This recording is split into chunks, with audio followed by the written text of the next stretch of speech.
Oh bravo. I don't know. Il est le seul. Il est unique. Bonjour à tous et bienvenue dans ce nouvel épisode de Y a-t-il un pilote dans l'écran, votre podcast préféré pour parler de séries télé et plus précisément de leur épisode pilote. Nous sommes en 2021 après Jésus-Christ, toute la Gaule est occupée par les séries Netflix, toutes non. Un podcast peuplé d'irréductibles Gaulois résiste encore et toujours à l'envahisseur, et je suis avec les deux fiers guerriers de ce village, Matix et Pierrix. Ça va les gars? Ça va bien, Jérémy? Non. Toujours pas. C'est de pire en pire, je tiens à le signaler. C'est vraiment de pire en pire. En écrivant cette introduction, je Tais-toi. me suis dit que du coup Netflix serait un très bon nom de Gaulois. Du coup, je me dis, je pense que Guillaume Canet aura l'idée de cette vanne pour son superbe film qui va arriver bientôt. Et ce sera sûrement projeté en panoramix. Oh, qu'il est bon. mais Allez, qu'il est passons bon. au sujet du jour. Merci d'arrêter, s'il vous plaît. Donc, quel est le sujet du jour, Donc, Jérémy? cette introduction n'a absolument aucun lien avec le sujet du jour, parce qu'aujourd'hui, on vous propose un sujet dans le thème. Vous savez, notre émission bi-hebdomadaire, non, bimensuelle, toutes les 2 semaines. Enfin, un des deux, quoi, toutes les 2 semaines. Et donc, aujourd'hui, on a décidé de vous parler des séries médicales qui se passent dans le milieu hospitalier, médical, en rapport avec la médecine, tout ça, le serment d'Hippocrate, les scalpels et compagnie. Vous allez voir, on a une sélection très éclectique, très éclectique, très éclectique même je dirais. Donc il y a de tout. On n'a pas 3 fois le même pays, on n'a pas 3 fois la même époque. Donc voilà, ça devrait être sympa et il va y avoir de la baston, je pense, parce que il va y avoir débat. Je veux pas vous spoiler. En tout cas, on commence par la plus ancienne des 3 séries, comme d'habitude, et c'est celle de Pierre. Mais d'avant ça, petit générique.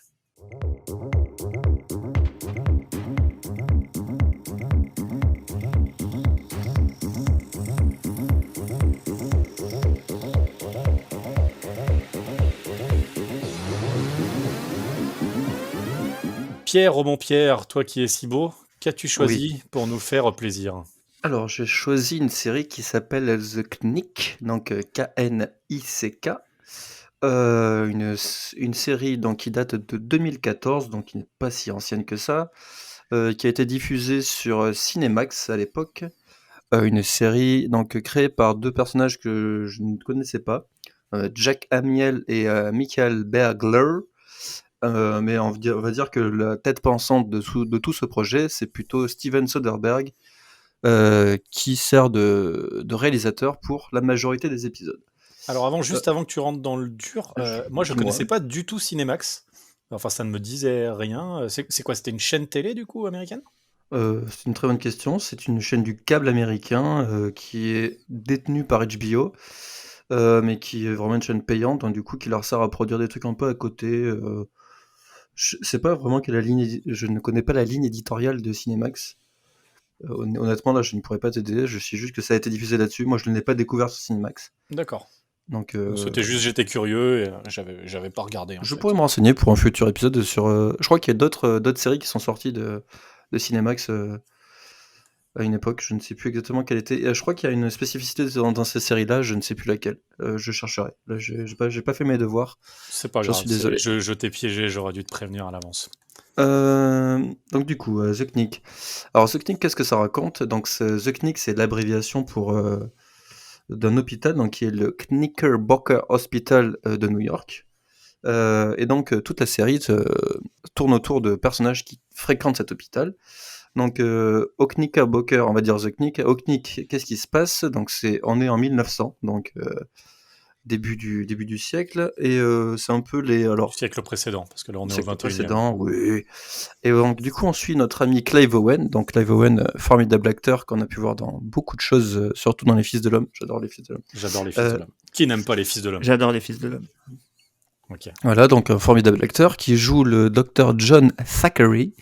Donc un docteur qui est une sorte de précurseur dans le milieu de la chirurgie. C'est-à-dire qu'il teste des choses en fait, il teste des nouvelles méthodes d'opération pour différents types de choses. Surtout en termes de... c'est un peu des trucs techniques qui seront déployés tout le long de la saison. Et donc on nous présente ce docteur-là.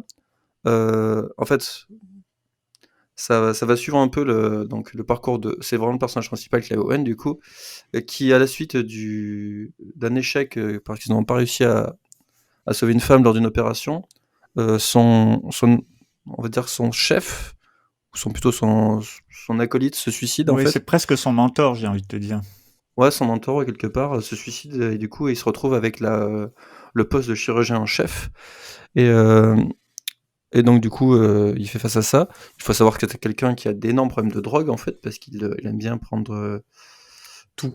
de la cocaïne. Oui, il prend un peu tout. Oui, c'est voilà. Donc, pour un docteur, ça le fait moyen. Et parallèlement à ça, on suit l'arrivée dans Cocknick d'un docteur qui est un noir, qui s'appelle le docteur Edwards, qui est quelqu'un qui a d'excellentes références parce qu'il a fait une carrière en Europe et qui arrive à cet hôpital-là et qui va un peu se heurter à tout le staff du CNIC. Voilà. Qu'est-ce qui se passe aussi dans le pilote? On peut suivre, en fait, c'est au début de la modernisation de New York aussi, et par extension de l'hôpital, parce que c'est au moment où il y a les débuts des installations électriques, donc c'est assez marrant à suivre. On voit toute l'installation et toute la modernisation de l'hôpital, qui est à un rythme assez lent, on va dire. Mais voilà, donc c'est une série vraiment, alors, qui est un peu trash, on va dire, quand même. Pas trash dans le sens, ça prend dans le sens, mais c'est quand même assez. On voit des opérations, on voit des trucs comme ça, donc Faut pas être hémophile, oui. oui, voilà, c'est assez détaillé. Et ce qui se passe, vu que ces opérations un peu d'un autre temps, c'est quand même pas, c'est pas fait avec subtilité, quoi. Mais voilà, du coup, qu'est-ce que je pourrais raconter de plus sur The Knick? Si ce n'est que je trouve que c'est une très très bonne série. Ce qu'il faut savoir, c'est que tout est réalisé par Soderbergh, donc chaque épisode, hein, il y a eu 2 saisons de The Knick. Alors peut-être parce que c'est vrai que tu l'as juste nommé Steven Soderbergh, mais peut-être juste le présenter un peu pour ceux qui connaîtraient Soderbergh, pas éventuellement Steven Soderbergh. ouais, Soderbergh, c'est vraiment Parce que son cinéma est quand même c'est vraiment assez comment, particulier. comment Donc, présenter Soderbergh assez rapidement? C'est vraiment un des pionniers du cinéma, quoi. Non, dans le cinéma moderne américain, c'est vraiment un des fers de lance du cinéma indépendant, c'est-à-dire que quelqu'un qui a énormément produit de cinéma indépendant, mais à la fois qui a lorgné du côté du cinéma populaire avec des trucs comme la série des Ocean's Eleven, et qui est vraiment quelqu'un qui a testé plein de trucs, en fait. Donc il a été major. Sa carrière a décollé quand il a gagné la Palme d'Or pour Sexe, mensonge et vidéo en 89, je ne sais, il faut vérifier. Mais bon, voilà. Et du coup, en fait, après, il a eu toute une série de films assez populaires où il s'est entouré de grandes stars d'Hollywood, mais il est toujours resté dans une méthode de fabrication des choses plutôt indépendante, en fait. Et c'est quelqu'un qui est un peu touche à tout, en fait, dans le cinéma. Il a fait des trucs. En fait, c'est assez marrant. Moi, il y a beaucoup de films de Soderbergh, certains qui me paraissent un peu incongrus, certains qui sont super intéressants. Moi, j'aime beaucoup Trafic. J'adore Out of Sight, quoi. Je ne sais pas le titre en Hors français, d'atteinte. avec Georges Clooney. Hors d'atteinte, exactement. Ce qui est vraiment un très très bon film. j'ai juste vérifié pour le coup. Alors en fait, le film Sexe, mensonge et vidéo est sorti en 89, mais du coup, il a eu l'Oscar en 90. Enfin, j'ai vu l'Oscar du meilleur scénario. Je sais pas s'il avait La eu. Palme d'Or peut-être en 89 ou 90, du coup, Ok. En certainement. tout cas, il est sorti en 89. D'accord. Et du coup, donc, sur The Knick, donc, notre ami Steven Soderbergh s'occupe de la réalisation, mais s'occupe aussi de la direction de la photo et du montage. Donc, comme tu dirais, Jérémy, il s'occupe aussi de la régie et de la cantine. Ouais. Il faisait un Ouais, peu c'est ça. En tout. fait, il illustre les chaussures, il Non, mais recoue les je trouve casquettes, ça. il fait tout, quoi. Voilà, mais je trouve ça bien, quoi. Au moins, il est investi, quoi, ce monsieur. Euh, Et en fait, je trouve vraiment qu'il arrive à imprégner un style très particulier à la série. Alors, je trouve que c'est assez intéressant. Je trouve qu'elle est, même si ça raconte un truc sur le début des années 1900, je trouve que la série ultra moderne, en fait, dans sa réalisation et dans son montage, tout ça, je la trouve vraiment très. Elle a vraiment une patte spécifique, en fait, qui est. Alors, on n'accroche pas. Moi, en l'occurrence, je suis assez fan de la manière dont c'est fait, et je la trouve assez passionnante. Après, les thèmes abordés, c'est toute une galerie de personnages qui sont tous un peu décalés, voire déviants, hein, quand même. C'est pas non plus c'est des sujets assez sérieux, tout ça. Et ouais, je sais pas, c'est une série qui m'a. Je l'ai vue 2 fois. Je crois que cette série, elle m'a toujours, quoi, je sais pas, je la trouve vraiment assez réussie. Peut-être premier tour de top sur ce que vous avez. Est-ce que vous avez vu la série déjà? Je pense oui. Vous avez vu le pilote au moins? Alors, bon, j'y vais, Mathias. Vas-y, Jérémy, vas-y. Ok. Du coup, découverte pour moi. Je ne l'avais jamais vue et à mon grand regret, j'en avais même jamais entendu parler. Honte à moi, shame on me. Donc, bien évidemment, j'ai vu le pilote et j'ai adoré, tout simplement. Je me suis fait les 2 saisons en une semaine. Tout était, on dira, donc tout est disponible sur OCS et je me suis poncé les 2 saisons d'affilée. J'ai vraiment adoré. Je saurais pas dire grand chose de plus que toi. C'est vrai quand déjà juste la réalisation est incroyable. Enfin que ce soit vraiment déjà, j'ai adoré déjà l'introduction où tu commences dans donc je sais pas, comme un bar à opium, je pense que ça s'appelle. Ouais. Où tu tombes sur ce personnage de Clive Owen complètement fonce-dé et qui derrière voilà petit rail de coke et vas-y qu'on part en opération à cœur ouvert. Donc c'est vrai qu'on suit principalement son personnage qui est juste incroyable parce qu'en fait il est aussi perdu qu'il est talentueux et ça c'est génial en fait, c'est que il a besoin de repousser les limites tout le temps. Ça c'est une autre chose qui m'a beaucoup plu, c'est le côté un peu réalité historique. Moi j'aime bien, je le dis toujours, j'aime bien apprendre des choses aussi en regardant des films, en regardant des séries télé. Là, il y a des petites choses. Voilà, je sais qu'à un moment, par exemple, il soigne. Bon, c'est pas dans le pilote, mais il y a un des patients, en fait, il laisse du mercure brûler à côté et ils disent oui, les émanations de mercure sont bons pour ce qu'il a. Parce qu'à l'époque, en fait, on ne savait pas encore que le mercure était toxique. Tout comme il y a l'histoire des machines à rayons X, les premières, où en fait, il y avait aucune protection. Les mecs ont tous chopé des cancers à force. Enfin, plein de petites choses comme ça où on voyait la médecine d'époque, en fait, qui en fait se cherchait et du coup ça c'est très très bien représenté dans la série et et du coup voilà les mecs c'était des pionniers et on voit très bien le parallèle qui est fait avec Thomas Edison par exemple où les mecs essayent de créer toujours de nouvelles technologies, donc on voit la caméra, on voit la machine à rayons X, et ben eux c'est la même chose mais à un niveau médical, surtout chirurgical, où voilà c'est vrai que c'est des choses qui nous semblent un peu acquises maintenant. On peut se faire opérer pour tout et n'importe quoi. Je pense même juste à la chirurgie plastique qui est devenue dans certains pays une norme ou même un cadeau d'anniversaire. Et là, il y a dans un épisode où il commence à trouver les précurseurs de ce que sera la chirurgie plastique, même si voilà, je me doute bien que c'est pas historically accurate, mais je trouve ça vraiment, vraiment très cool. La représentation de New York est super et en même temps, elle est très simple. C'est jamais m'as-tu vu avec des espèces de grands plans larges et pour avoir des trucs aériens dans un New York reconstitué en 3D. Non, pas du tout. C'est du dur. C'est bien fait, des beaux décors, des beaux costumes, casting au top. C'est vrai que alors je connaissais pas beaucoup d'acteurs au final à part Clive Owen que j'adore comme on disait notamment pour les Fils de l'homme ou pas mal d'autres petits trucs. Moi j'aime beaucoup le film de Spike Lee, c'est comment c'est où il est du braquage de banque là.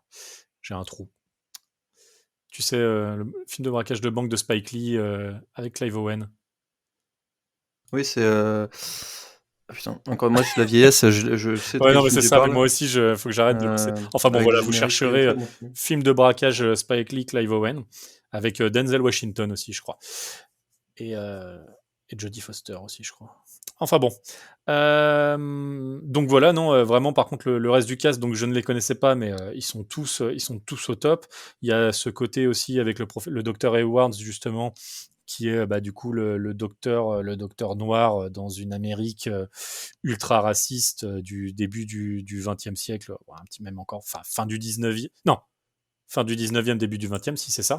Donc on commence en 1900 et puis après on est vite en 1902, 1903. Donc voilà, une Amérique encore ultra raciste, où lui, clairement, c'était le seul noir de sa promo à Harvard. Il y en avait eu un l'année d'avant. Il est un peu pistonné dans l'hôpital parce qu'en fait, le donateur principal de l'hôpital en gros, est l'employeur de ses parents. Donc, en fait, le père du docteur Edwards est le chauffeur. Sa mère travaille aux cuisines. Et du coup, il a grandi chez le donateur avec sa fille, notamment. Enfin, voilà, il est pistonné, mais en même temps, il mérite parce que c'est un docteur ultra talentueux. Et sauf que, voilà, vu qu'il est noir, il doit faire ses preuves. Et notamment, il y a le personnage du grand blond nazi, de l'autre docteur qui aurait dû hériter du poste du docteur Edwards, qui va tout faire pour que ce mec dégage. Donc non, vraiment, ouais, beau panel de personnages, belle situation. Par contre, ouais, pour le coup, il y a des moments un peu gore. Même moi qui mate beaucoup de gore, en fait, c'est du gore réaliste. En fait, on est vraiment sûr de l'opération et il y a des moments où même moi, j'étais là, ok, d'accord, donc ça ouvre le ventre, ça sort les tripes, mais on y est, quoi, on est dedans. Donc voilà, non, vraiment très très belle découverte. Merci, je pense peut-être même la plus belle découverte pour moi depuis qu'on a commencé ce podcast. Ouais, non, en fait, bon, effectivement, c'est gore, mais en fait, ce qu'il faut souligner, c'est que c'est aussi, j'ai envie de dire, moralement, c'est une série qui est assez rude, en fait, parce qu'il y a pas beaucoup de persos qui sont sympathiques. Peut-être que il y a Madame Robertson qui est un peu qui gère un peu les affaires sociales de l'hôpital, c'est peut-être le perso le plus sympathique. Le reste, c'est quand même une bande quand même de personnages assez sordides. Ah bah, Par exemple, mention spéciale à celui qui gère la thune. Ouais, le Qui est vraiment, manager mais là, lui, il est c'est horrible, horrible. incroyable T'as envie de quoi. le Genre, tuer à chaque épisode, quoi. ouais, c'est vraiment le mec est vraiment quoi. Alors, l'acteur est très bien choisi parce qu'il est vraiment tordu, le mec. Tu vois que c'est pas quelqu'un de sympathique. C'est toujours des plans un peu sordides. Mais en fait, c'est intéressant, c'est que le cast reste brillant, même dans des rôles qui sont assez, qu'on pourrait dire mineurs en fait. C'est-à-dire que même jusqu'à Monsieur Cleary, qui est un des mecs qui est ceux qui conduit une ambulance, le perso est formidable quoi. Donc en fait, il y a vraiment Et que une galerie de personnages. sûrement beaucoup de gens l'auront déjà vu dans This Is Us. Il incarne le rôle de Toby. Ouais, c'était ce qu'il a fait après, effectivement. Je l'ai Ouais, c'est vu pareil. dans un film, justement, c'est marrant, j'ai vu un film là il y a 2-3 jours qui est arrivé sur, je sais plus où, sur Netflix, je crois. C'est sympa Enfin, quand tu racontes des trucs. pardon. Je sais pas Non, où. du coup, il était Bah, dedans. comment Ouais. il s'appelle? C'était marrant parce que je venais de terminer The Nick et je l'avais jamais vu avant. Moi, pour le coup, ce mec, pourtant, il en impose. Avec Gros un barbu physique, de ouais. 4 mètres de haut, que je vois très clairement Chris couper des Sullivan. arbres à main nue. Chris Sullivan, voilà. Et du Voilà. coup, bah, c'était marrant. Voilà, je suis tombé dessus un film 2 jours Et après. donc, le film que tu cherchais avec Lavoine, c'est Inside Man. C'est Ah, revenu. Inside Man, merci. Très très bon film de notre ami Spike Lee, effectivement. Et donc, bah, du coup, non, mais The Knick, quand même, Alors toi, une tu dis série The qui est Knick par contre, parce que moi je dis The The Nick, Nick. hein, mais The Nick. Ouais, non, mais The Nick. moi, je suis un peu anglais, c'est pour ça. ouais, tu dis un peu Non, c'est knacky, vraiment Mathias, pardon, peut-être Ben avoir oui, ton point de s'il vue vous sur cette plaît. série. Excuse-moi. Eh bien, écoutez, moi, j'ai toujours beaucoup aimé les séries médicales. Et il faut voir que Donix, ça arrive à un moment où il y a quand même derrière, il y a plein de gens, enfin, il arrive derrière plein de séries, genre Grey's Anatomy, Urgence, Doctor House. Et pour une première fois, en fait, on part dans la médecine début donc du XXe siècle, vraiment à la naissance du XXe siècle, et ça change tout. Ça change tout parce que pour nous, c'est une médecine qui est un peu rétrograde, alors qu'à l'époque, c'est vraiment, on est au top du top. Et c'est là où c'est super intéressant que ce soit Soderbergh qui réalise, c'est que il y a une façon de filmer, on est toujours très très près des corps, près des blessures, on est vraiment dans la chair. Et c'est ce qui est repoussant et en même temps fascinant. C'est-à-dire que on a le top du top sur des choses qui nous semblent légèrement être de la boucherie, alors que à cette époque-là, on peut pas trouver mieux en fait. Et ce qu'il faut dire, c'est que ces médecins-là, ces chirurgiens au top, en fait, se droguent systématiquement avant de faire des opérations pour éviter d'avoir la main qui tremble, pour avoir la pêche, et ce que disait Pierre sur le côté où ces personnages sont assez antipathiques pour la plupart, il faut voir que c'est la difficulté de la médecine, c'est-à-dire qu'on opère des corps et qu'il faut absolument se détacher de l'affect. Il faut plus voir de l'humain, mais de la matière. Et il y a constamment cette espèce de paradoxe entre les relations entre personnages et la relation entre le médecin et le patient. Et tout ça, c'est vraiment super bien organisé, quoi. Et le fameux Nick Borough, ou je sais plus le nom de l'hôpital, est vraiment présenté dans son intégralité, l'écosystème. C'est-à-dire qu'on a à la fois le côté financier, la gestion, avec des combines, des bidouilles où on voit que les gens s'arrangent pour récupérer des malades. Par exemple, on sait que la tuberculose, c'est super délicat à soigner, que ça va demander beaucoup de frais médicaux et donc le gestionnaire s'arrange pour essayer d'envoyer les services sociaux, enfin s'arrange avec les services sociaux pour qu'ils envoient les malades dans son hôpital pour récupérer de la thune. Et on voit que les ambulanciers aussi ont une espèce de deal. Ils essayent d'avoir des infos sur là où se déroulent les accidents et jouent à la manière forte pour récupérer les cadavres ou les patients. Enfin, il y a tout ça et c'est vraiment particulièrement bien montré. Et alors, moi, c'est ma façon de l'interpréter. Là où il y a quand même quelques traits de génie, c'est Soderbergh qui décide de mettre sur ça de la musique électronique, qui est évidemment complètement anachronique. Et en même temps, on est dans cette médecine de pointe, on est vraiment au top. Et je trouve que il y a ce côté froid, il y a ce côté très mécanique de la musique électronique qui sublime un peu tout ça. Ouais, Pierre, sur la musique, tu veux... Non, juste pour préciser sur la musique, c'est pas n'importe qui, parce que c'est quand même Cliff Martinez à la musique, quoi.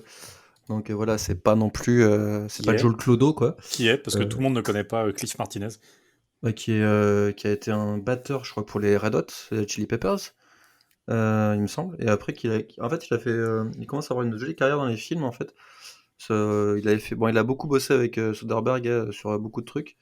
Et il a aussi bossé avec Nicolas Winding Refn. Ah oui. Je sais qu'il a fait des Ton trucs réal sur. préféré Comment? Ton réal préféré Ouais, que j'aimais bien à une époque où j'étais. Ouais. On en parlera une autre fois. Parce que, il a fait un film que je crois que je me suis endormi il y a un mois qui s'est endormi devant Too Old to Die Dans. Bref. On parlera peut-être de Excusez-moi. sa série un jour, si tu veux. Non, Si j'ai pas t'arrives envie. à finir le pilote, quoi. Ouais, parce qu'il dure 4h30 sur un temps de ressenti qui dure 17 ans, je pense. Voilà, mais la musique, effectivement, exceptionnelle de Cliff Martinez est super, quoi. Elle est vraiment. Ça rend du gros boulot, quoi. Et, cette série, Et c'est vraiment un gros plus, quoi. ouais, Je te laisse finir, non, Mathis. mais complètement. Et juste pour dire que, en fait, souvent, on a tendance à dire oui, quand un réalisateur connu vient dans le domaine de la série, on a l'impression que c'est juste un nom pour faire briller un peu le titre et attirer le chaland. Là, on sent vraiment que l'investissement, il est total parce que tout fait sens, tout a du sens, rien n'est gratos. Et au final, on a une œuvre, quoi, un truc qui se tient terriblement et qui est passionnant et complètement immersif, quoi. On se plonge dedans et même si parfois on a envie de détourner le regard, on est captivé par ça, quoi. Et il est là tout du long, quoi. C'est vrai, comme tu dis, d'habitude, quand t'as des séries un peu portées comme ça, par exemple Fincher sur Mindhunter, il vient, il réalise le premier épisode, il réalise le dernier de la saison en général. Mais voilà, parce que c'est très chronophage de réaliser une saison complète d'une série sur des réalisateurs comme ça, voilà, qui ont des emplois du temps de ouf. Enfin, je sais pas combien de temps ça prend, mais c'est de 4 à 6 mois de tournage, une série complète. Après, ça dépend. Bon, ça dépend les productions, ça dépend les chaînes aussi. Il y en a qui sont tournées en parallèle de la diffusion. Mais bon, voilà, faut imaginer ça comme un film de 10 heures et pas comme un. Donc, c'est 10 épisodes d'une heure, c'est un film de 10 heures, quoi, à tourner. Donc, c'est vrai que c'est une forme de vrai engagement de sa part. Et comme tu dis, pour le coup, ça se voit à l'image et t'as une véritable cohérence d'ensemble. Et oui, non, tout est. Même le montage, c'est vrai que j'avais pas vu sur le. Parce que on a l'épisode, ça passait automatiquement à l'épisode suivant, donc en général, moi je voyais juste Directed by Steven Soderbergh, et c'est Pierre qui m'a dit, t'as vu aussi, il monte et tout, et je fais, ah putain, d'accord, cool. Il a utilisé des pseudonymes, hein. En fait, il a pas voulu que ça se sache, du coup, il a mis des pseudos pour le d'accord. directeur de la photo et pour le montage. Mais en fait, il avait une démarche, en fait, il faut savoir que la série, c'était quand même un joli succès critique, et en fait, ce que Soderbergh voulait, c'est que la série elle continue, en fait, avec pareil un cinéaste, quoi, ou un réalisateur, en tout cas, qui pourrait chapeauter 2 autres saisons, par exemple, de fond en comble, pour raconter un peu autre chose autour de l'hôpital. Bon, après, malheureusement, ça a été annulé, mais tu sens vraiment que c'était un truc une sorte de passion qu'il a eu sur le coup, et il s'est investi à fond dedans, et je trouve que il y a vraiment une qualité qui s'en ressort. Après, ça raconte des trucs pas faciles. Je trouve vraiment qu'il y a vraiment une véracité du truc qui est assez intéressante. Peut-être un peu romancé pour un mec shoot à la cocaïne, je suis pas sûr qu'il aurait eu le droit d'exercer, quoique pourquoi pas. Mais en fait, il y a Parce qu'il y a, c'est qu'il est bon, quoi. ouais, voilà, donc, mais en fait, il y a vraiment apparemment, ils sont inspirés quand même de personnages qui ont existé et de faits médicaux réels, en fait. Ça correspond à peu près à ce qui se faisait à cette époque-là. Et bon, à la fois, c'est un peu flippant parce que t'as pas envie de te faire opérer hein, à cette époque-là, mais je trouve que ça donne vraiment. Il y a une tension dans la série qui est. Toutes les opérations, moi, j'étais pas bien parce qu'il y a vraiment une tension. Tu penses à chaque fois que le mec va crever, mais quand il s'en sort, c'est vraiment un soulagement. Mathias, Ouais, vas-y. et il y a ce que tu dis sur les opérations, il y a un souci de la reconstitution. Tous les outils, et notamment par exemple les appareils de succion du sang, c'est une espèce de manivelle et ils remplissent des bocaux de sang, mais il y a tout. Enfin, c'est vraiment incroyable. Et on voit Zachary là, à un moment, il est à côté enfin, il est dans le sous-sol. En train de fabriquer carrément des outils parce que c'est la recherche médicale, quoi. Lui met en place des outils qui vont l'aider à faire des opérations. Enfin, il y a toute cette partie-là aussi qui est traitée et c'est vraiment fascinant, quoi. Et puis on n'a pas parlé, mais c'est vrai, il y a aussi la salle d'opération, en fait, qui est un petit auditorium où en fait ils opèrent et d'autres médecins peuvent venir observer, apprendre, parce qu'évidemment à l'époque, tout le monde se fait tourner ces techniques, parce que chaque nouvelle découverte est une révolution. Et du coup, on a encore plus ce côté presque divin du chirurgien qui est vraiment au centre avec tous les autres. En plus, on a vraiment la salle d'opération blanche qui contraste avec tous les bancs noirs dans l'ombre de l'auditorium. Et voilà, il est vraiment sous la lumière, sous le feu des projecteurs. À chaque fois, en plus, quand c'est Clive Owen qui rentre, il vient de se prendre son rail de coke dans l'orteil. Du coup, il a la patate, il fait son petit speech. Aujourd'hui, je vais révolutionner la médecine. Mais Donc non, non, c'est vraiment Et ouf. justement, c'est pas accessoire parce que le fait que ce soit un hôpital universitaire, ça permet aux différents médecins, en fait, d'expliquer à voix haute ce qu'ils font. Du coup, toi, en tant que spectateur, tu es vraiment spectateur et ça justifie complètement que le médecin t'explique ce qui est en train de se passer, pourquoi ça marche pas, quelle opération il est en train de faire. Et donc, ça aussi, c'est génial. Ça participe à l'immersion et c'est très malin comme procédé. Ouais, c'est sûr. Puis après, il faut aussi rappeler quand même qu'à l'époque, l'espérance de vie, elle était de 50 ans, hein. Donc forcément, les mecs qui chopaient un rhume, ils avaient une chance sur deux d'y rester, quoi. Donc en général, ils arrivent à l'hôpital, signer un papier, une autorisation, c'était genre une formalité, parce qu'en fait, t'es là, bon, empêchez-moi juste de mourir, en fait.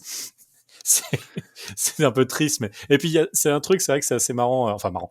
C'est sur les séries américaines médicales, il y a toujours ce rapport à l'argent. C'est vrai que c'est toujours un sentiment un peu étrange pour nous avec notre sécurité sociale où t'as un cancer ou t'accouches d'un bébé ou n'importe quoi, tu reçois pas une facture de 15 000, 20 000, 30 000 dollars quand tu rentres chez toi. Et on voit déjà ce rapport à l'argent très présent dans les hôpitaux de ce New York de l'époque, où eux, ils ont un hôpital encore un peu presque social, parce qu'ils sont en partenariat avec l'église quand même, mais à côté, les autres, voilà, les autres projets, c'est des hôpitaux pour riches. Ils sont là pour faire du business. Ouais, non mais voilà, bon, moi je suis pas. Après, bon, The Knick, donc 2 saisons. C'est une série qui est terminée. Je pense que il y a une conclusion à l'histoire, donc on n'est pas déçu des 2 saisons. Je trouve que la conclusion est assez logique et assez intéressante. La deuxième saison ne perd pas du tout en qualité. Je la trouve tout aussi réussie que la première. Donc franchement, au moins pour découvrir, je peux que nous conseiller. Alors si vous êtes fan de Clive Owen, si vous êtes fan de Soderbergh, faut juste avoir le cœur un peu bien accroché, mais franchement, Et on peut l'avoir c'est, où? on peut le voir donc c'est disponible sur OCS et c'est disponible en Blu-ray, en DVD, trouvable peut-être un peu difficilement maintenant, mais sur OCS c'est assez facile à trouver, donc ça vaut quand même le coup, quoi. Et alors, moi, aux dernières nouvelles, je veux pas m'engager, mais j'ai quand même trouvé une interview plutôt récente qui date de fin 2020, De où la Soderbergh. saison 3 serait dans les tuyaux, mais Moi, je t'avoue, plus centré sur le docteur Edwards. Enfin, donc voilà, c'était ce que j'ai vu. Donc vraiment, c'était une interview d'octobre-novembre de Soderbergh qui disait ce que tu disais tout à l'heure. Par contre, il voulait pas réaliser tout. Mais du coup, voilà, donc ce serait dans les tuyaux. Après, il y a eu la Covid et compagnie. Donc, ouais, mais je pense qu'en fait, Cinemax c'est un peu en perte de vitesse parce que vu l'offre monstrueuse qu'il y a en termes de séries entre Netflix, Prime, Disney+, Apple TV HBO Max, tout ça. Et justement, HBO Max pourrait tout à fait reprendre une saison 3. C'est possible, ouais. Mais, enfin, je sais pas, Ils peut-être. vont avoir Ça me- besoin de trucs, quoi. Ça me ferait plaisir qu'il y ait un truc, mais je pense qu'ils sont plus concentrés sur Harry Potter. Et Harry Potter ne correspond pas vraiment à l'univers de Zeknik. Mais je crois qu'ils veulent faire aussi la Snyder Cut en rouge et bleu, là, bientôt. Je propose qu'on passe à la série suivante. Oui, bah en tout cas, merci Euh, Pierre pour moi cette belle découverte. Pour vous, Oui, je non, ne propose mais, que des bonnes séries de toute façon, hein, tu en le tout sais. cas, hein, oui, je- mais d'ailleurs, on en reparlera quand ce sera ma partie. Du coup, je vous propose maintenant de changer de continent complètement. On va voyager un tout petit peu dans le temps. Donc là, on était en 2014 et on passe en 2018 dans un pays que vous connaissez sûrement très bien. Générique.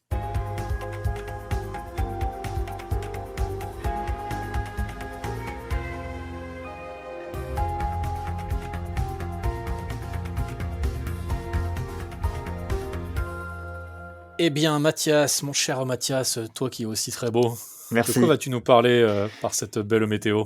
Eh bien, qui dit série médicale dit Serment d'Hippocrate et donc création originale Canal+, création française Cocorico, Hippocrate, on ne naît pas médecin, on le devient. Voilà. Po, po, po.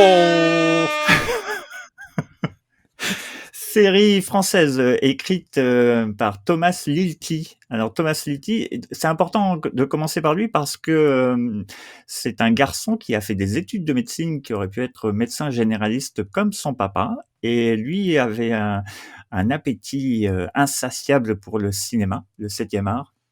Mais son papa a préféré qu'il soit médecin. Et donc, il a mis un peu de temps avant de raccrocher la blouse pour se consacrer uniquement à l'écriture. Et donc, il a fini par faire cette série Hippocrate. Et du coup, le gars sait de quoi il parle. Et donc, Hippocrate, ça parle de quoi? Ben, ça parle d'un service dans un hôpital de la banlieue parisienne qui est déserté par les médecins suite à une quarantaine, il y a un virus. Et en fait, ce sont les internes qui ont pris la main, bien malgré eux. Et la série nous plonge, enfin en tout cas le pilote de la série nous plonge directement dans cet hôpital en compagnie de Louise Bourgoin, qui incarne le personnage de Chloé, qui est donc l'interne qui est la plus haute gradée et qui va avoir en charge Alison, qui elle arrive pour son premier jour, et Hugo, qui est le fils d'une responsable, alors je sais plus, en chirurgie, enfin qui est très Elle haut est médecin, elle est en réa. en réa, voilà, c'est ça. Et donc voilà, on va suivre la galère de ces internes-là qui sont livrés à eux-mêmes et il faut faire tourner la boutique, et c'est un peu compliqué. Et donc pourquoi choisir Hippocrate? Parce que c'est français et que pour une fois, moi, je me suis complètement laissé avoir. Alors, il faut dire que j'ai un petit passif médical. J'ai passé pas mal de temps dans les hôpitaux et pour la première fois, je dois avouer qu'il y avait quelque chose. J'étais un peu à la maison et il y a là où c'est vraiment extrêmement bien foutu de mon point de vue, c'est-à-dire que on a vraiment les coulisses et tout le côté relation aux patients. Il y a une façon de s'adresser aux patients, il y a des informations qu'on peut donner aux patients, d'autres qu'on ne peut pas communiquer. Pour les patients, tout le monde doit être un médecin. Et là, on arrive vraiment dans le vif du sujet avec qu'est-ce que l'internat, quels sont les gestes, quels sont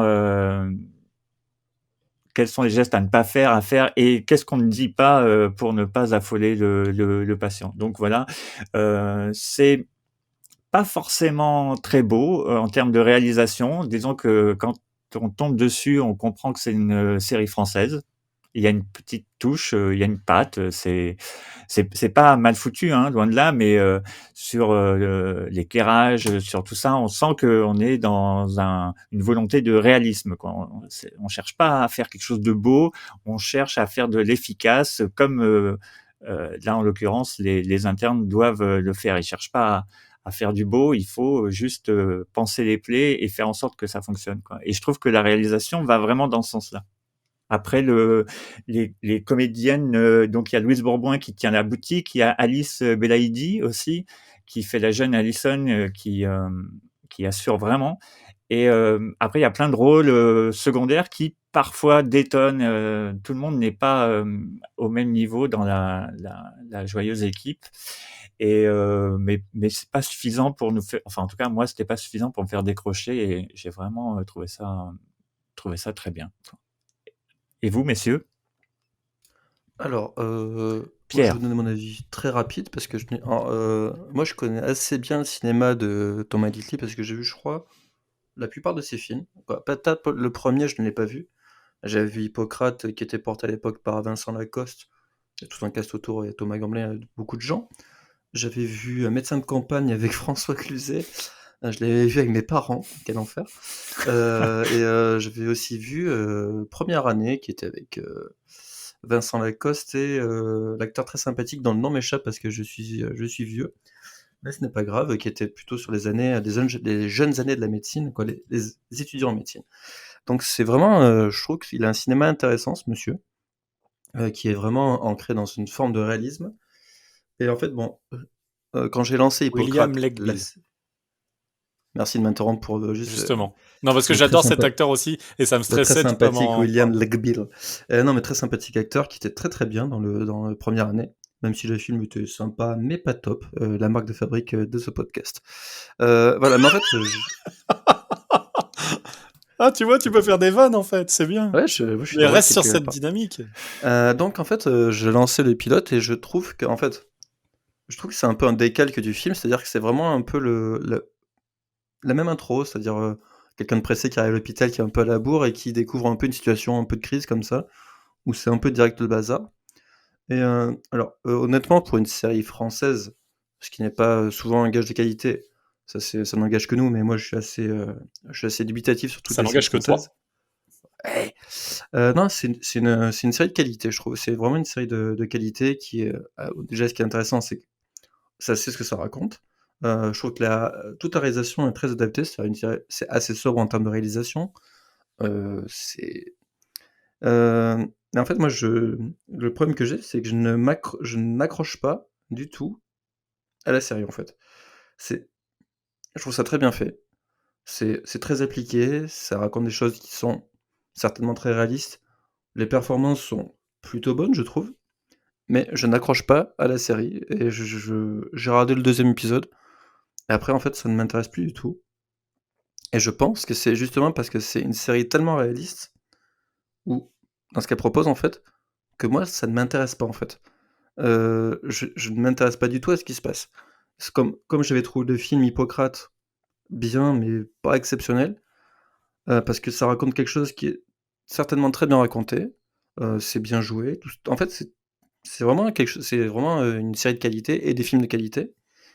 Mais là, ça me parle pas, en fait. Il y a rien qui me prend et qui m'amène dans une histoire et qui va me tenir. Alors peut-être que j'aurais dû persévérer, aller plus loin, mais je trouve que c'est vraiment en fait, tu vois, c'est, dans le style un peu documentaire comme ça, là où je trouve que des séries excusez-moi encore une fois, là un truc comme The Wire va me procurer une émotion exceptionnelle parce qu'il m'amène dans une histoire qui a un spectre énorme. Là, je trouve que ça reste centré autour de quelque chose, en fait. Ça reste centré autour de l'hôpital, les petits problèmes des gens et honnêtement, je finis par n'avoir aucun intérêt pour ça, en fait. Bah, Donc ça n'enlève rien à la qualité de la série, hein, mais je n'arrive pas à me projeter comme je ne l'ai pas fait sur le film. Peut-être que ça décolle parce qu'il y a eu 2 saisons, donc peut-être que ça arrive, tu vois? Mais de premier abord comme ça, ça me passionne pas Non, mais et pourtant c'est int- vas-y, Mathias. non, c'est intéressant ce que tu dis parce que justement, je crois que une des raisons qui a fait que j'ai le plus accroché, c'est que pour avoir été beaucoup dans les hôpitaux, tout d'un coup, je voyais toute une partie, tout un pan de l'hôpital que je ne connaissais pas. Et heureusement d'ailleurs, j'ai envie de dire, parce que c'est pas le genre d'information qui te met en confiance. Alors que moi, j'ai toujours eu l'impression que l'hôpital, c'était un havre de sécurité, de compétences et tout. Et là, tout d'un coup, on se rend compte que non, que c'est pas vraiment le cas et que l'humain est pas fragile, mais l'humain n'est pas forcément fiable tout le temps. Et là, on en a une excellente démonstration, quoi. Et il y a aussi ce truc que je trouve vraiment bien traité dans la série. J'ai pas vu le film, hein, donc je peux pas faire la comparaison, mais dans la série, c'est le rapport au corps aussi. C'est-à-dire que la volonté, la nécessité qu'ils ont de désacraliser le corps. C'est-à-dire qu'on voit quand ils sont au réfectoire, les peintures, il y a beaucoup de cul partout sur les dessins, les peintures, machin. Et tout ça, l'objectif, c'est ça, c'est pour pouvoir opérer, pour pouvoir ouvrir les corps, il faut le désacraliser, il faut oublier, il faut juste penser matière. Et là-dessus, la réalisation va vraiment dans la matière aussi. Autant dans The Nick, c'est impressionnant, mais là aussi, il y a vraiment des plaies, des sutures, c'est vraiment dégueulasse. Et Oui, mais c'est quand même traité d'une manière, quoi. C'est une approche qui est très réaliste. ouais. Et alors là, c'est là où ça devient un peu contre. Tu vois, par exemple, dans Urgence, qui est une série peut-être moins réaliste, plus portée sur le drama et les relations, quand le mec fait une ponction, j'aime bien. Après, quand je regardais Urgence, j'avais 15 ans. Mais là où Urgence me procure une émotion parce qu'il y a il y a tout un affect qui va avec, là, effectivement, tout ce que tu dis, je suis d'accord avec toi, hein. En fait, je trouve que c'est une bonne série qui a le contre-champ par rapport à toi qui est patient, que tu ne connais pas, c'est intéressant à suivre. Mais moi, il me manque un truc, il me manque la petite, tu sais, le petit déclic Ouais, qui va ouais. faire que je m'intéresse à la vie de ces gens-là. Parce qu'au final, si tu vois que c'est des gens qui en chient au maximum, qui font des gardes de 24 heures et tout ça, et ça, effectivement, c'est bien raconté, c'est très bien retranscrit, mais je ne m'y intéresse pas et je pense qu'il manque. En fait, je sais pas si c'est un problème d'écriture pour moi ou peut-être un truc d'ampleur, ou je ne sais pas.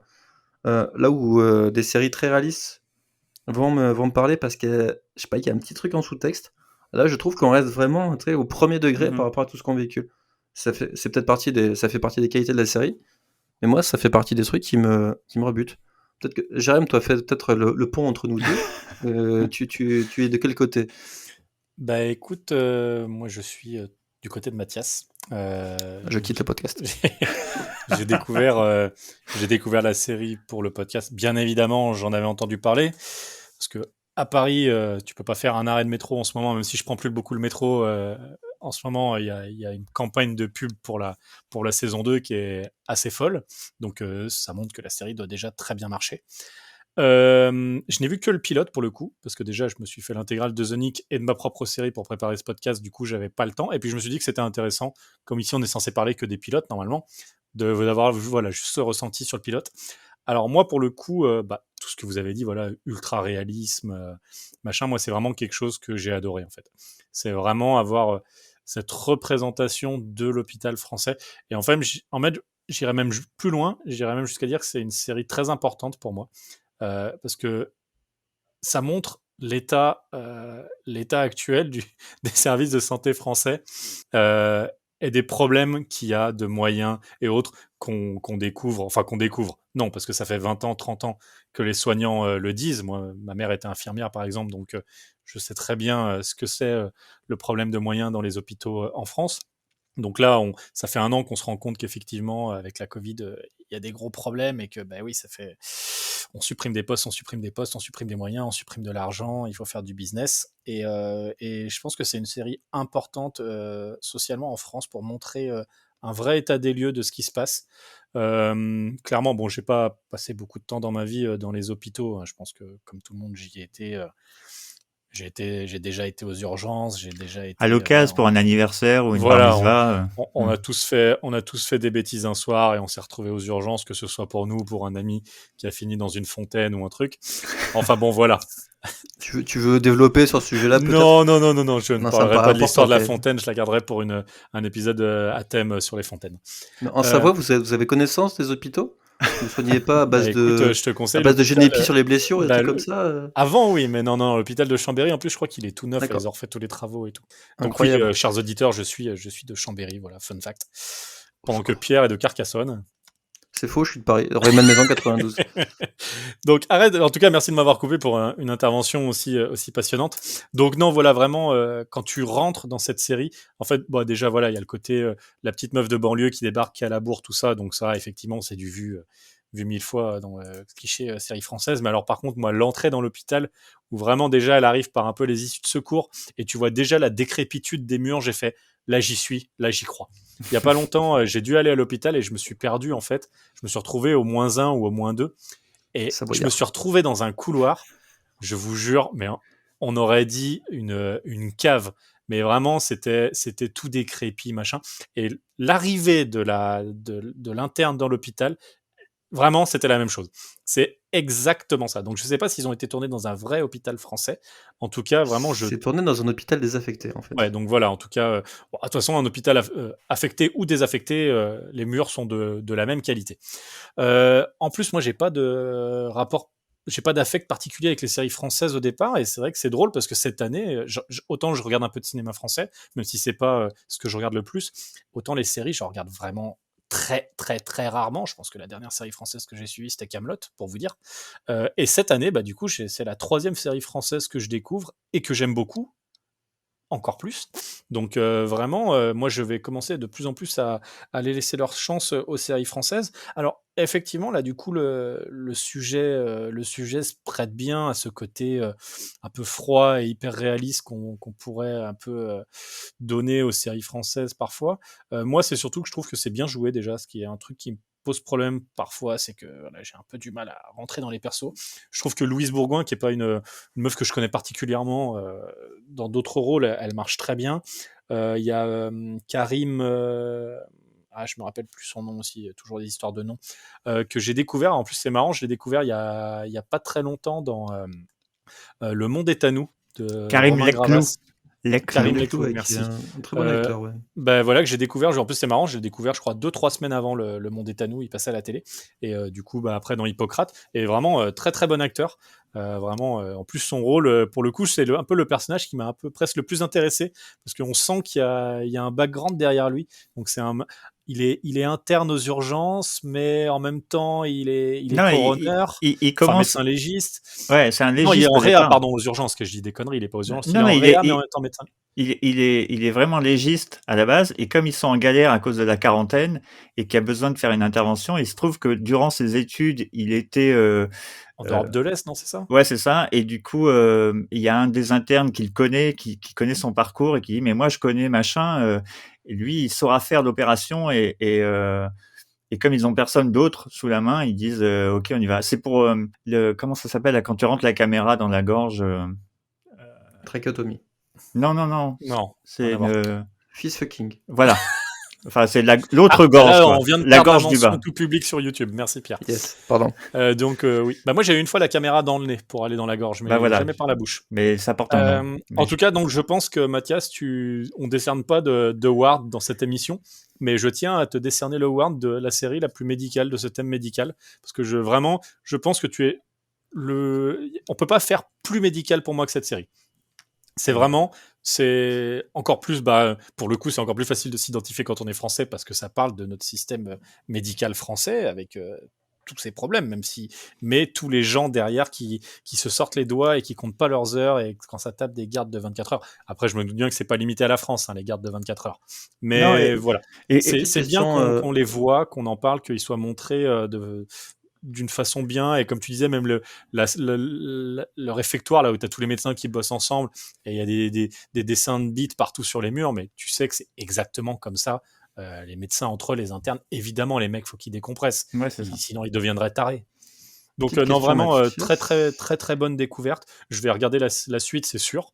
Et voilà, merci Mathias. Et juste, Petite question oui. pour toi. Vas-y, Pardon, vas-y, Pierre, vas-y. non, vas-y. Parce que moi, je voulais savoir si Jérémy avait regardé un épisode de Big Shot depuis la dernière fois, mais c'était un Non, peu... mais là, c'est En bon, même ça temps, on aurait en a pu dire enregistré un autre C'était avant-hier, un peu donc à non, j'ai propos. pas eu le temps.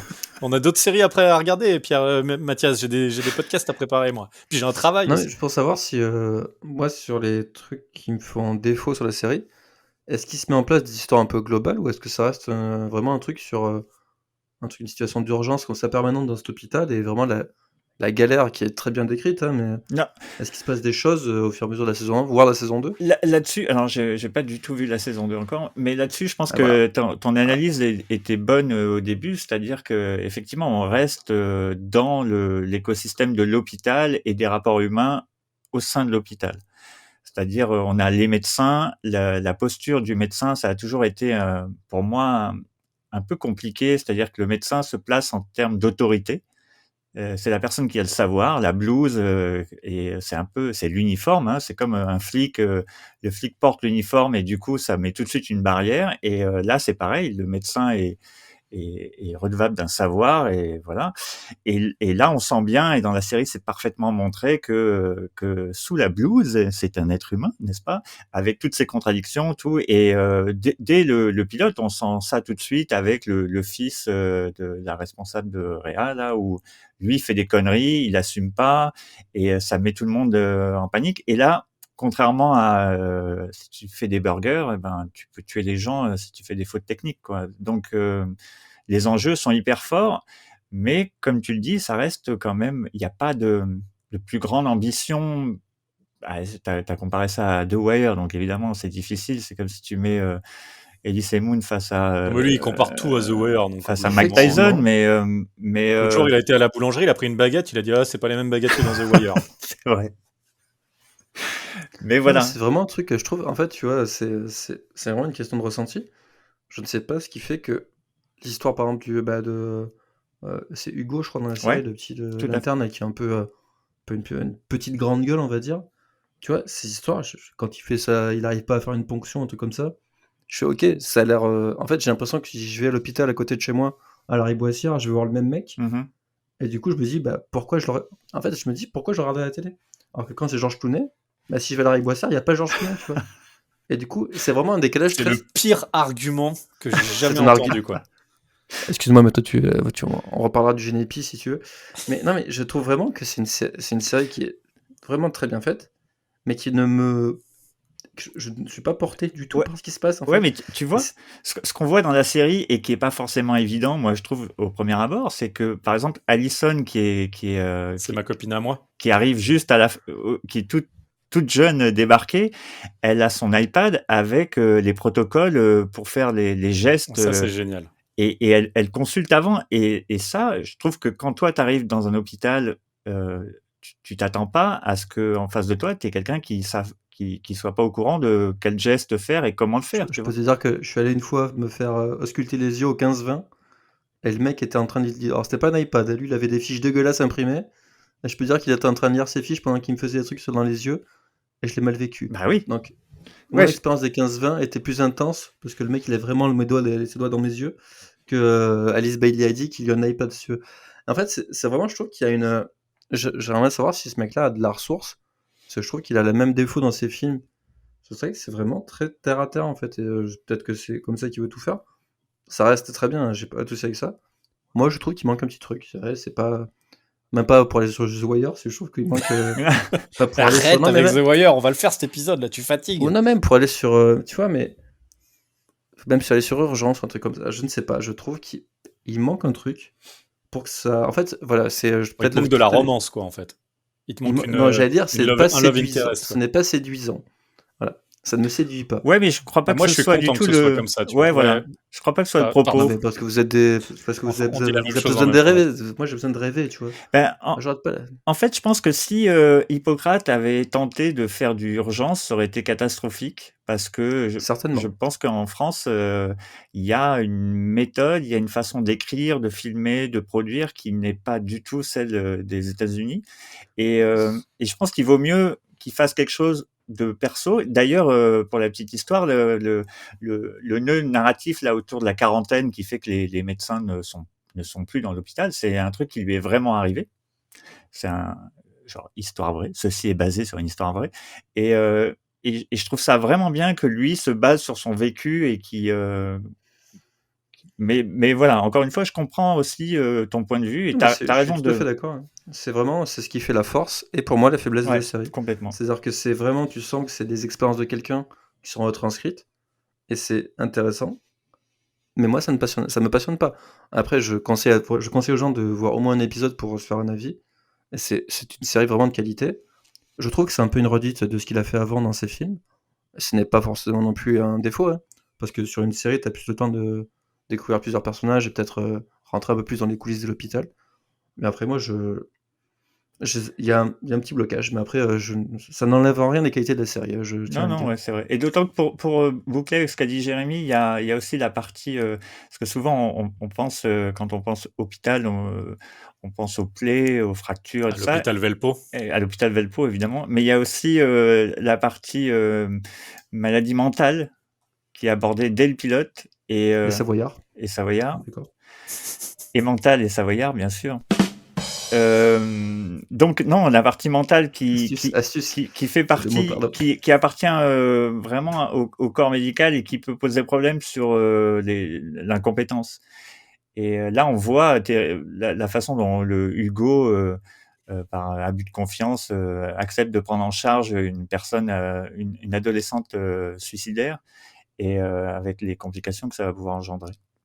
Donc voilà, moi je recommande, si ça vous intéresse aussi, le pilote et les 2 saisons sont disponibles sur Canal+. Et si vous voulez pas vous abonner à Canal+, vous pouvez vous abonner uniquement à Canal+ Series pour juste regarder les séries. Et c'est moins cher et c'est très bien et c'est suffisant. Voilà. Bon, en tout cas, on est tous les trois au moins d'accord pour reconnaître toutes les qualités de la série, parce que même Pierre, qui n'est pas forcément très fan, a reconnu quand même qu'il y avait de très très bonnes choses à en Eh bien non, sortir. je change d'avis, c'est de la merde. Trop tard, trop tard. Il a même dit, je crois que c'était le The Wire français dans un hôpital à un moment. Jamais. En tout cas, merci Mathias. En tout cas, vraiment, je Merci pense à oui, vous. là, tu es le plus dans le thème de nous trois. Écoutez, Mais pourquoi, je Jérémy? pense. Quel était ton Ben, choix alors? Est-ce que tu peux nous en parler? tu veux dire ma série à moi? Ta série à toi, pourquoi ne serait-elle Ok. pas dans le thème? Alors, elle est dans le thème, mais par contre, on va arriver sur un terrain miné, là, le terrain de la discorde. Où Mais nous avant ça, emmènes-tu? Dans quel pays ah, nous emmènes-tu? alors, on va encore changer de continent. On va partir juste un an dans le futur, donc en 2019. Mais avant ça, petit générique.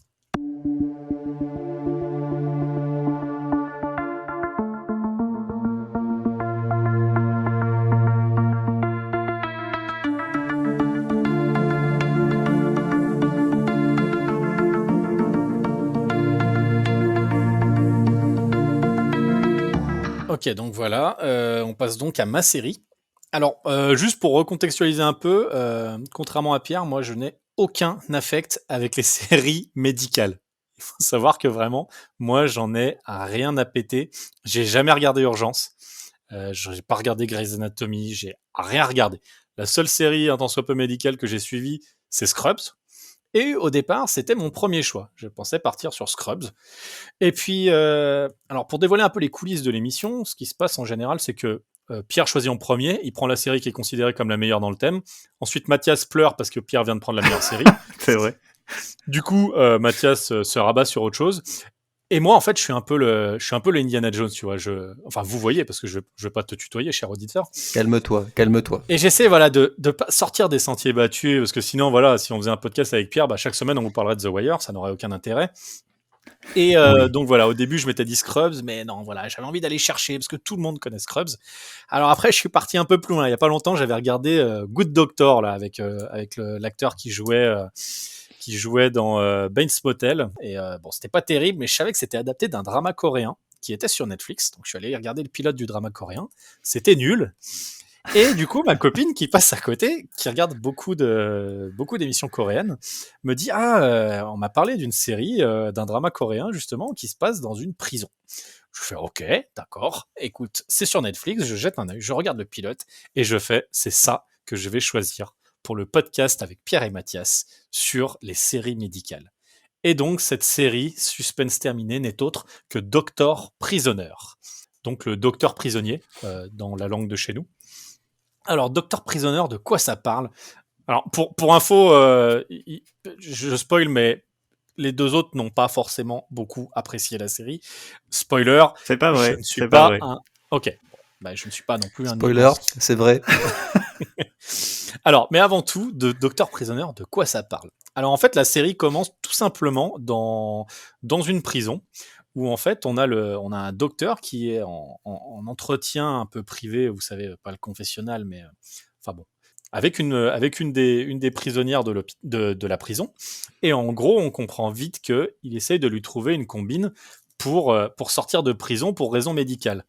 Donc, parce qu'apparemment, en Corée, tu peux très facilement esquiver la prison si tu as une bonne raison médicale. Et du coup, il lui trouve, en fait, par rapport à son dossier, il lui dit, je pense que vous pouvez avoir telle maladie rare. Donc c'est juste qu'elle va devoir se soumettre à tout plein d'exercices pour faire croire au procureur et machin qu'elle est vraiment malade.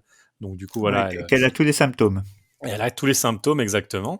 Et le plan, donc on voit dans un magnifique montage, presque comme un entraînement de film de sport, qui du coup, elle fait tout pour avoir les symptômes. Donc elle mange plus rien. Elle fait des trucs de bronzage avec des pastilles sur la tête pour faire comme si elle avait des taches sur le visage. Enfin bon. Et ensuite, face au procureur, bah en fait, les mecs n'y voient que du feu. Et donc elle réussit à être à être libérée pour raison médicale. Et donc, qui est ce sublime et ténébreux médecin qui a réussi à la faire libérer? Eh ben, ce n'est autre que le Naijay. Donc, je préviens d'avance, tous les noms vont être coréens pendant la série. Donc, ne me jugez pas pour la prononciation si vous êtes fan de la Corée. Euh, J'aime beaucoup la Corée, j'aime beaucoup le cinéma coréen. Par contre, je connais pas très bien leur série et je vous avoue que c'était la première série que je regardais en entier. Donc le docteur Naijay, voilà, donc qui est très beau gosse déjà, il faut le dire.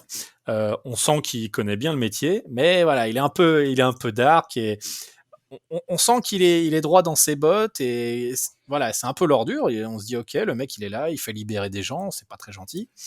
Et et là d'un coup, 3 ans Enfin, plus tôt, donc flashback. libérer les gens, c'est quand même mafia. Enfin, c'est une mafieuse. Ah bah là c'est complètement oui, donc la meuf, je l'avais pas dit, elle Ouais, était en prison parce elle a fait tuer son mari qui avait une amante. voilà, c'est ça. Donc du coup, ensuite, 3 ans plus tôt, en fait, on découvre que le docteur Naijay, bah, en fait, il était médecin urgentiste dans un hôpital de Séoul. Il était toujours aussi beau gosse, sauf qu'il était super souriant. Et que bah, là, pour le coup, il fait jour, tout est ensoleillé, notamment les chœurs. Donc voilà, les chœurs sont joyeux, tout se passe bien. On découvre également un couple... un couple de classe moyenne coréenne. La femme est enceinte et tout. Il passe un petit coup de téléphone au docteur Naijay pour savoir comment ça va le bébé, tout ça, donc tout va bien. Et bah, pas longtemps après, en fait, ce couple meurt dans des circonstances tragiques dans un accident de la route causé par un fils d'un héritier de très bonne famille coréenne, un peu voilà, qui se sent au-dessus des lois et qui en fait va créer l'accident un peu malgré lui, parce qu'en fait c'est son grand frère qui essaye de le faire tuer, et du coup il esquive la tentative de meurtre, mais c'est malheureusement le couple qui est percuté dans cet accident de la route. Le couple Quoi? se retrouve à l'hôpital, et donc c'est le docteur Naijay qui les prend en charge. Le père meurt. Ensuite, il attaque à opérer la dame qui est encore enceinte du bébé. Il essaye de la sauver. Pendant qu'il est dans la salle en opération, le fils de bonne famille rentre et lui demande de soigner sa sœur qui a une petite coupure sur le front, en disant que c'est inadmissible que sa sœur est actrice, qu'elle est riche et qu'elle n'a pas à attendre pendant que le docteur Naijay opère des pauvres. Elle est mannequin, elle est top modèle. Elle est top modèle. Le docteur Naijay lui dit de rapidement quitter sa salle d'opération avant qu'il lui démonte sa gueule, en le disant gentiment, avec beaucoup de bagou, parce que le docteur Naijay ne parle pas mal aux gens. Mais il Le mec reste sort, ferme. Il reste il ferme. reste ferme, il Ouais. reste ferme quand même. Le mec se barre, mais il lui dit on ne va pas en rester là, docteur Naijay. Et malheureusement, il reprend son opération, mais il ne réussit pas à sauver la patiente ni le bébé. Donc les deux décèdent sur la table d'opération. Et juste derrière ça, en fait, le fils de bonne famille débarque, le troll, et lui dit bah, en tout cas, j'ai appelé la police, et il le fait enfermer pour erreur médicale. Et donc, ça se termine, ce flashback sur le docteur Naijay qui est emmené en prison. Et là, retour à notre époque, donc flash forward, on retrouve à nouveau le docteur Naijay qui passe un entretien d'embauche à la prison, donc dans une prison, pour devenir le nouveau directeur médical de cette prison. Donc voilà, petit entretien. Apparemment, c'est le seul candidat, donc les gens sont assez étonnés parce qu'il devait y avoir un autre mec qui se pointait et personne ne s'est pointé.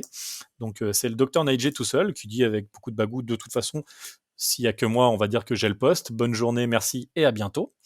On découvre au passage donc le personnage du directeur de la prison actuelle, qui est Seon Min-sik, que j'adore. C'est mon personnage préféré enfoiré de cette série. Il est incroyable, il a une tête Il est taillé, mais au cordeau.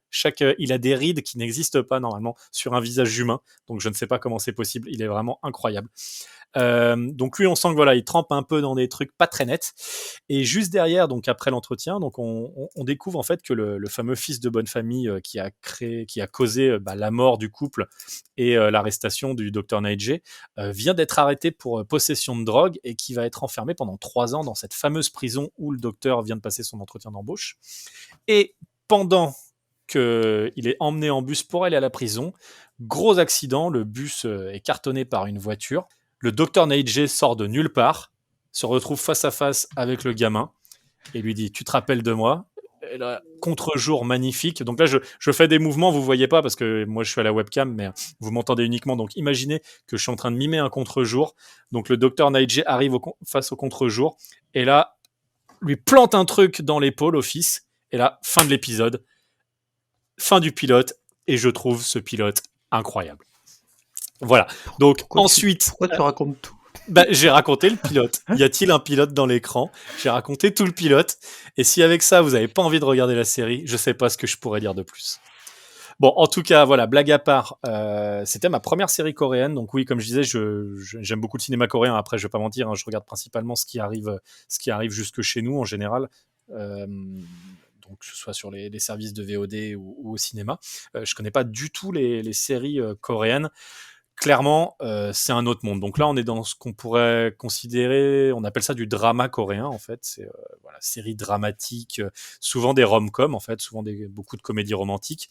Donc typiquement, The Good Doctor, là, l'autre série médicale dont je vous parlais en début d'émission, c'est une comédie un drama romantique dans le milieu médical.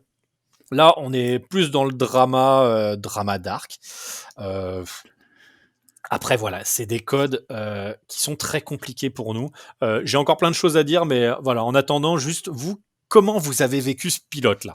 Alors, Mieux que quand je le raconte ou pas? non, alors différemment. C'est-à-dire que il y a un truc qu'on sent pas du tout dans ta narration du pilote, c'est que tu parles de drama et si jamais on avait un doute sur ce que c'était, on est sûr que c'est du drama parce que ça crie. C'est-à-dire ça gueule tout le temps. Et pour se parler, ils se gueulent dessus. Et vraiment, genre ils se disent bonjour, ils se gueulent dessus. Et quand ils sont énervés, ils sont vraiment énervés et très énervés. Et ils restent très énervés pendant longtemps. Et là où moi vraiment j'ai eu du mal à avaler le pilote, c'est des scènes qui n'en finissent pas, quoi. C'est long et ils se gueulent dessus et c'est long et et après on se dit ok, c'est un style. Et alors au début je me suis dit mais vraiment on est dans une série médicale et si on en doutait, eh bien la production fait en sorte qu'on ne puisse pas en douter. C'est-à-dire que dès qu'un geste médical est tenté ou dès qu'un nom technique est prononcé, on a la définition qui s'affiche à l'écran. Et excusez-moi, ça me fait rire, mais en fait, je suis un peu fatigué parce que je me replonge. C'est ridicule, il faut le savoir. Je me replonge dans mon visionnage et je me souviens de la douleur et de la souffrance. Et ces petits affichages à l'écran, en fait, c'était presque réconfortant. Mais c'était chouette parce que c'est une façon de dire, ok, alors que dans l'urgence, on nous mettait des coups de NFS, chimie, iono, gaz du sang, on savait pas du tout ce que c'était. Bah là, déjà, il n'y a pas un inventaire à la Proust, ils nous donnent un terme et ils nous donnent la définition et comme ça, on est bien, on est tranquille, on sait de quoi on parle. Et les maladies sont pour le coup quand même bien expliquées. Je veux dire, on peut pas enlever le fait que ce soit une série médicale, pour le coup, c'est dans le thème. Complètement. Et après, le reste de la série se passe intégralement dans le bloc médical de la prison. Donc c'est ça aussi que je trouvais intéressant. Au-delà, alors on pourra parler. Alors, du style attention parce que après, là tu sors du pilote là. Hein. Oui, mais voilà, c'est pour quand même dire voilà qu'on est. Laisse-nous dire que c'est de la merde. Alors non, moi j'ai. Voilà, ça se passe quand même dans le bloc médical de la prison et c'est pas quand même un endroit qu'on a l'habitude de voir se dérouler une série médicale pour le coup. Non, c'est clair, c'est ça on peut lui reconnaître. Et moi je trouve que la série a quand même quelques bonnes qualités et notamment l'intrigue. Moi je la trouve assez sympa. Je trouve ça plutôt bien foutu, ce côté. Comment le médecin met en place son système de vengeance et comme je dis tout le temps, qui n'aime pas une bonne histoire de vengeance? Exactement, et on comprend que s'il aide la mafieuse qui est dégueulasse au début du pilote, c'est en fait pour qu'elle lui ouvre l'accès au poste à la prison. Enfin, il y a tout un système comme ça qui se met en place qui est sympa. C'est juste que le pilote aurait pu durer 26 minutes, 30, et que là, on en a pour à peu près 1 heure parce que, encore une fois, il y a le gosse de riche là qui est absolument insupportable, qui crie vraiment après tout le monde, mais en permanence, et les scènes durent, mais il va vraiment gueuler pendant 3 minutes dans la voiture, et on se dit, mais bouge, quoi. Et tout le monde autour se dit, mais pourquoi il bouge pas? Et ça semble assez normal. Alors là, on se dit, ok, on est dans des codes qui sont pas les nôtres. Et là, je dis, effectivement, c'est la première série coréenne que je vois, et peut-être que ça fait partie du... Peut-être que c'est la dernière. C'est important, Et c'est important de peut-être le que c'est la signaler. dernière.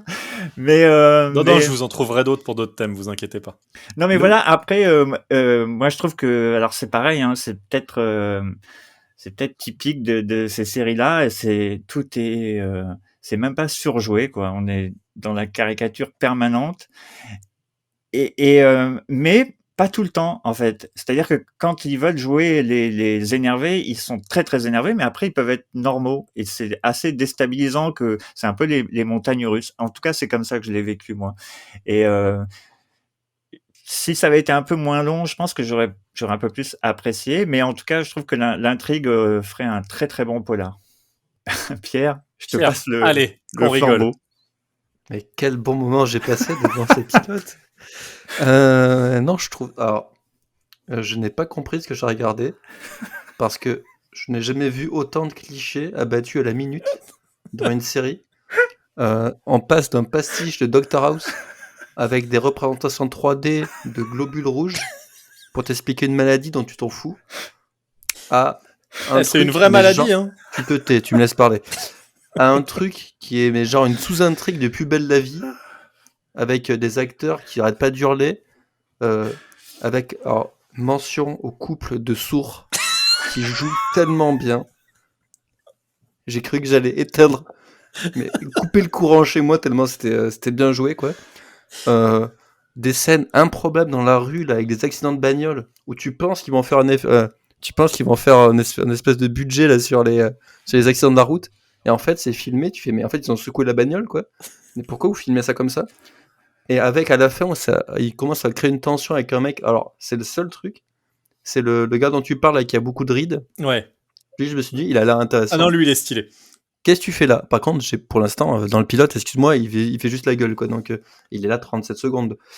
Tout Oui, le mais d'ailleurs, reste, c'est assez bizarre parce que c'est un personnage qui dès l'épisode 2, en fait, est mis en place, mais j'imagine, ouais, ça presque, devient presque ça différemment. Némésis, Et quoi. ça devient ça devient l'antagoniste, pas principal, parce qu'après, il se passe plein de choses pendant la série, mais et c'est vrai qu'il n'est pas présenté comme ça dans le pilote. J'ai trouvé ça un peu étrange aussi, alors qu'il a quand même une bonne tête de méchant, quoi. Voilà, non. Après, je trouve que vraiment, je ne sais pas quels sont les codes des séries coréennes. Comme toi, je suis plutôt habitué au cinéma coréen. Euh, Après un bref coup d'œil sur la liste des dramas coréens, il y en a énormément. Donc ça fait très peur pour le futur de ce podcast.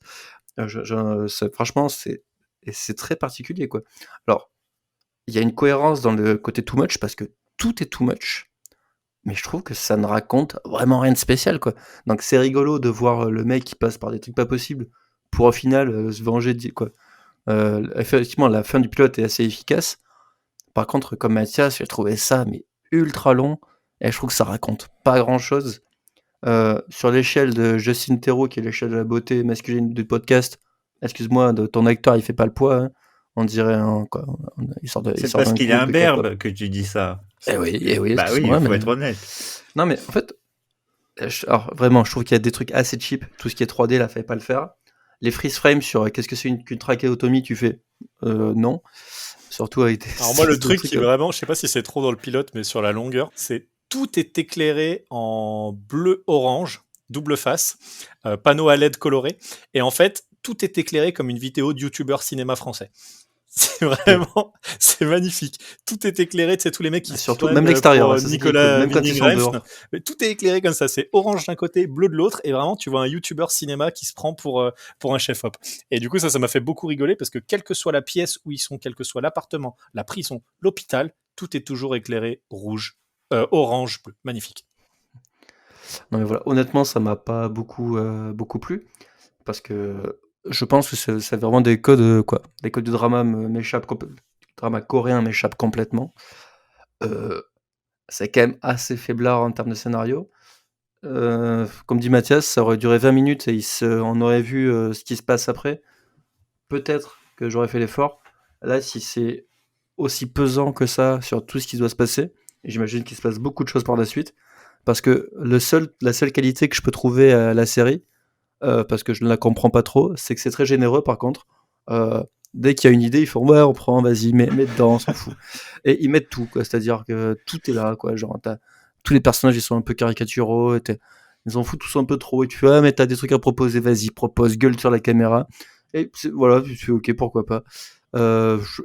Honnêtement, j'ai fini par rigoler, donc au final, j'ai pas passé un mauvais moment. Donc quelque part, est-ce que c'est pas l'essentiel? Et je ne peux pas dire que j'ai apprécié pour les qualités purement cinématographiques ou scénaristiques du truc. Mais c'est improbable, donc quelque part, oui, ça fait l'essentiel. J'ai pas appris grand-chose médicalement, hein, franchement. Bah, pourtant, dès la scène d'intro, ça commence quand même sur un truc ultra médical où il lui sort une maladie rare. Je suis désolé, on se tapait des. Quand vous regardez Alors, Dr House, je préfère genre Dr lui House. toutes les semaines, il a un mec qui a une maladie qui existe 1 cas sur 100 millions. C'est son métier, Jérémy. C'est son métier. Oui, non mais bon. Une maladie Là, auto-immune. Voilà, Non, ça, mais- c'est. Après, non, Non, mais, mais- soyons honnêtes, je suis C'est un totalement lupus. d'accord avec tout ce que vous dites. Alors moi, vraiment, c'est surtout la série avec le plus de trahison à la minute que j'ai jamais vue. Il y a des Alors, une petite épisodes question pour toi. où tu as le temps de retourner ta veste tellement de fois qu'à la fin, ils ont plus de manches.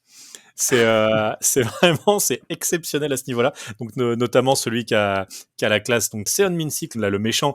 Alors lui, dans un même épisode, il est capable de signer un pacte avec 12 mecs et d'en trahir 14 au même moment. C'est incroyable. Et alors, petite question, Jérémy.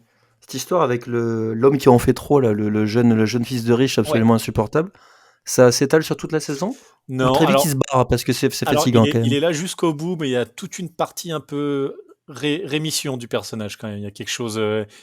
Rédemption. Ça m'intéresse. Rédemption, merci, peut-être. pas rémission, tu vois, je suis trop dans le médical. Savoyard. Non, mais voilà, donc Non, du coup, oui, non, mais alors, pour le coup, bah, comme Mathias disait, moi, le gros problème que j'ai eu, parce que donc, du coup, j'ai tout vu. Donc, c'est 16 épisodes de 70 minutes, sachant qu'au départ, c'est une série qui était diffusée en épisodes de 35 minutes. Donc, on a 32 épisodes de 35 minutes. C'était diffusé sur KBS 2 en Corée, voilà, fun fact pour ceux que ça intéresse. Donc là, du coup, c'est qui est arrivé sur Netflix, parce que c'est disponible sur Netflix.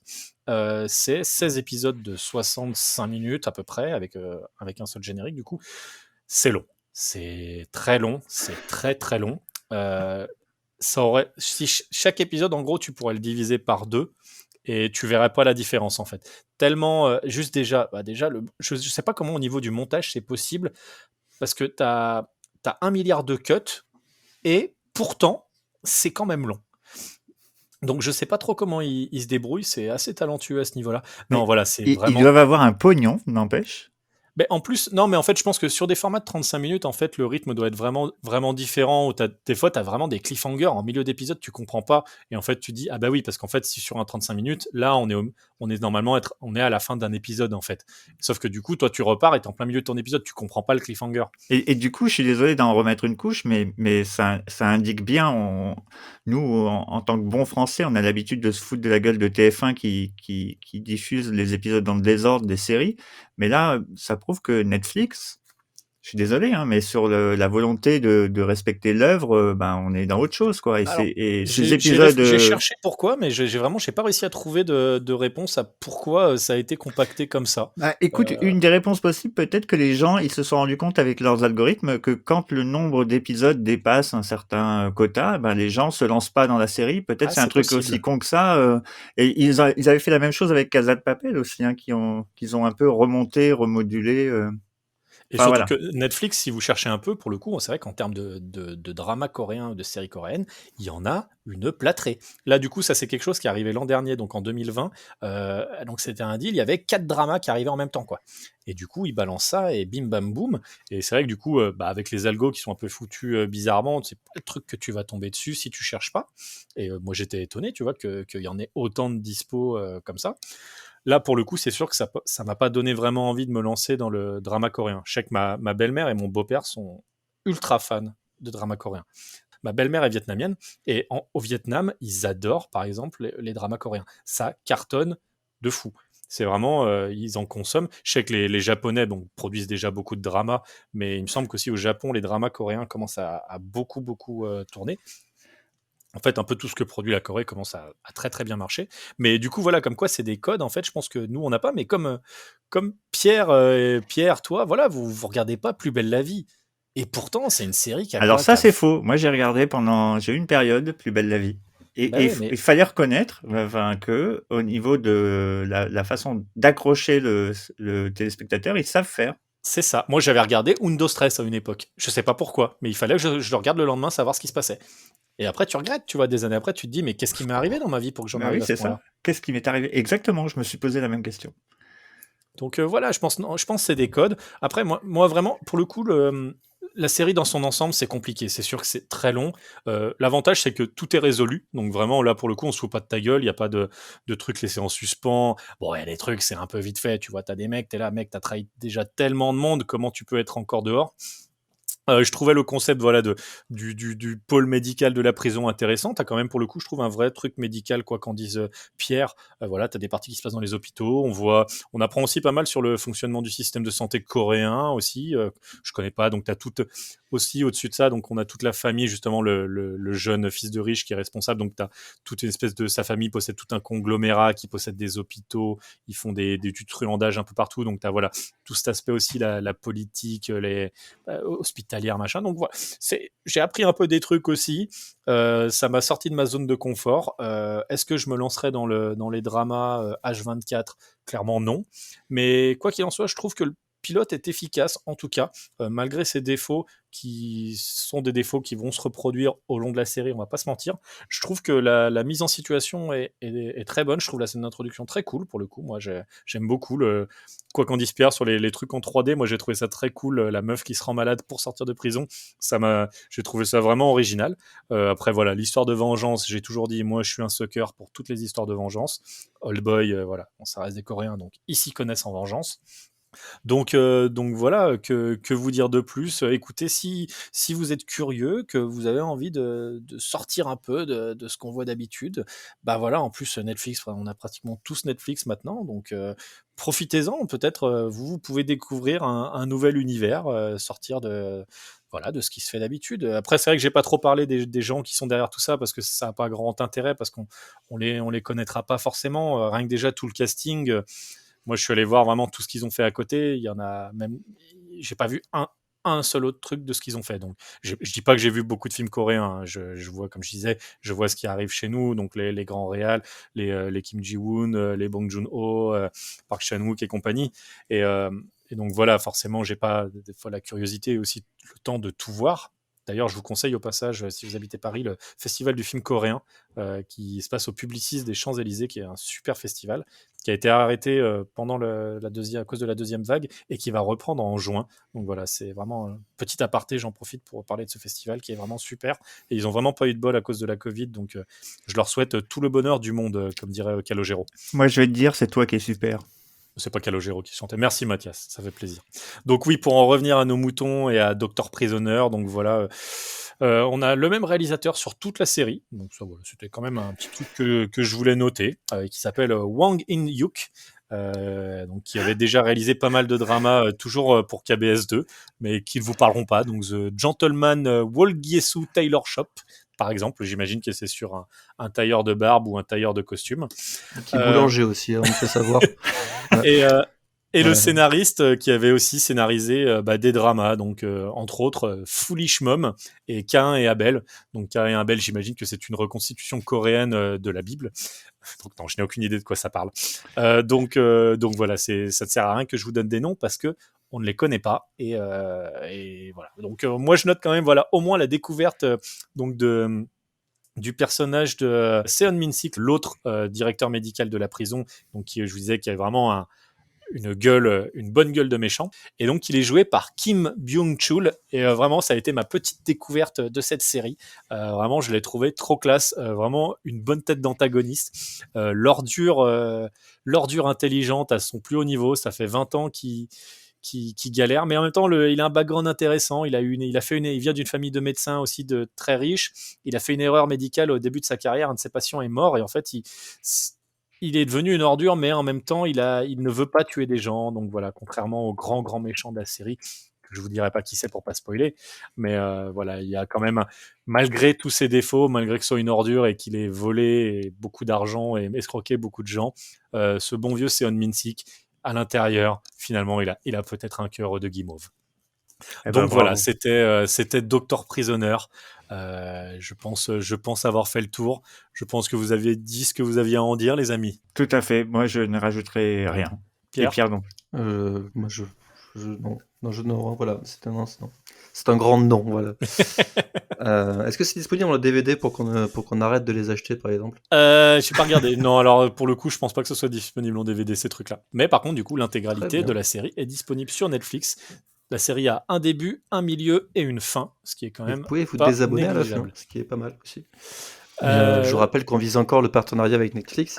On a d'ailleurs, on aura la chance dans le prochain épisode qu'on tourne demain. On vous réserve une petite surprise, mais grâce à Netflix, on a eu des interviews. On vous dit pas de quelle série on parle pour le moment, mais voilà, surprise au prochain On épisode. est attaqué en justice par Netflix pour diffamation, et c'est sympa. Écoutez, les amis, merci beaucoup.